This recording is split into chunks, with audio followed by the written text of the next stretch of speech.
बाहर खून से लथपथ दो और फौजी अपने फटे हुए यूनिफॉर्म में हैरान परेशान दिख रहे थे। शायद वो डॉक्टर्स के बाहर निकलने के इंतजार में थे।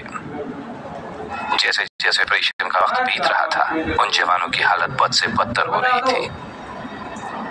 2 घंटे के लंबे इंतजार के बाद आखिरकार ऑपरेशन थिएटर का गेट खुला। दोनों फौजी और उनके कुछ साथी डॉक्टर्स की तरफ दौड़े। क्या वो ठीक है? सबने एक साथ कहा। 4 डॉक्टर्स वहां से सिर हिलाते हुए निकल गए, जबकि एक डॉक्टर वहीं रुककर उनके सवाल का जवाब देने लगे। हाँ, हमने उसे बचा लिया। ये सुनते ही वहां खड़े सारे फौजियों के चेहरे खिल उठे। सबको राहत की सांस आई, लेकिन उन फौजियों के टीम इंस्ट्रक्टर को लगा कि बात कुछ और है। वो पूरी तरह से ठीक तो हो जाएगा ना? टीम इंस्ट्रक्टर ने पूछा। उसके शरीर की चोटों की तो ज्यादा दिक्कत नहीं है, लेकिन जो केमिकल उसको लड़ाई के टाइम पर दिया गया था वो खतरनाक है और ऐसा हमने पहली बार देखा है। ये डिफेक्टिव केमिकल कैटेगरी में आती है। इसको बचाने में जो देरी हुई है उसकी वजह से ये केमिकल उसके ब्लड में मिल गया है और इसे वीक बना रहा है। डॉक्टर की बात सुनकर दोनों फौजी सुन्न पड़ गए। वीक होने से आपका क्या मतलब है? क्या इसका असर उसकी ताकत और परफॉर्मेंस पर पड़ेगा? दरअसल केमिकल पूरे शरीर में फैल गया है। अभी ये कहना मुश्किल है कि इस केमिकल का उसके शरीर पर क्या असर होगा, लेकिन इसका असर घातक भी हो सकता है। इसके साथ जो हुआ उसके लिए मुझे बहुत दुख है।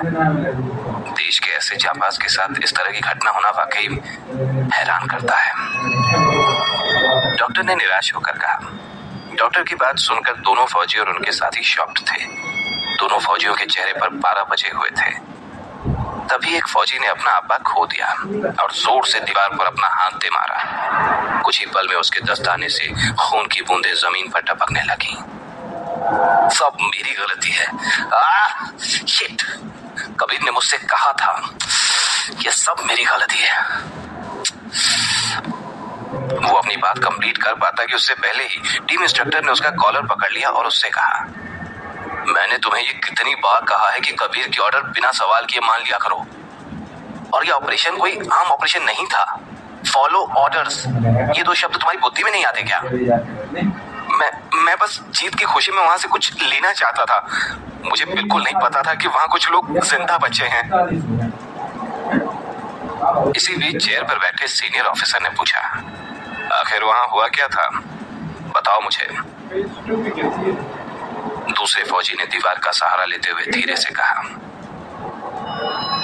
कबीर ने हमें वापस लौटने को कहा और जब विशाल वहां से कुछ लेने गया तो तभी एक साइंटिस्ट वहां उस केमिकल का इंजेक्शन लेकर विशाल पर अटैक करने लगा। कबीर विशाल को बचाने गए और वो केमिकल का इंजेक्शन उनको लग गया। ये सुनते ही सीनियर ऑफिसर ने विशाल की तरफ देखा और चिल्लाते हुए कहा, इस गिल्ट के साथ कैसे रह पाओगे तुम? मैं बस कबीर को ठीक देखना चाहता हूँ। विशाल को सिर्फ कबीर की चिंता थी। इन सब बकवास का कोई फायदा नहीं। जाओ अंदर जाओ और देखो कि वो ठीक है कि नहीं। डॉक्टर ने दोनों को चुप कराते हुए कहा, जिसकी बात सुनकर दोनों फौजी हिम्मत करते हुए कबीर के कमरे के अंदर तक गए। क्या वो अभी भी मिलिट्री इंटेलिजेंस ब्यूरो ज्वाइन कर सकता है?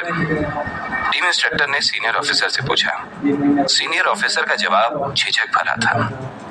ये मिशन तो ठीक गया और हमने उनका रिसर्च बेस भी खत्म कर दिया, लेकिन डॉक्टर की माने तो कबीर अब फिजिकली उतना काबिल नहीं है।